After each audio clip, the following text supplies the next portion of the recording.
Wrinkles లేకుండా young look కోసం కొన్ని ఫేషియల్ యోగాసనాలను చూద్దాం. బిగినర్స్ అయితే 5 మినిట్స్ చేయండి. కొద్దిగా అలవాటు అయిన తర్వాత 10 to 20 మినిట్స్ ఈ ఆసనాలు చేసుకోవచ్చు.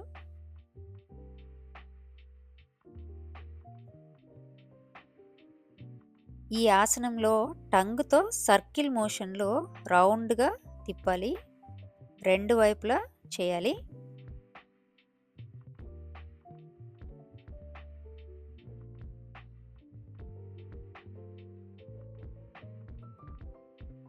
ఈ ఆసనాలతో పాటు రోజు వాటర్ అనేది ఎక్కువగా తీసుకోవాలి. అప్పుడే బెటర్ రిజల్ట్ అనేది ఉంటుంది.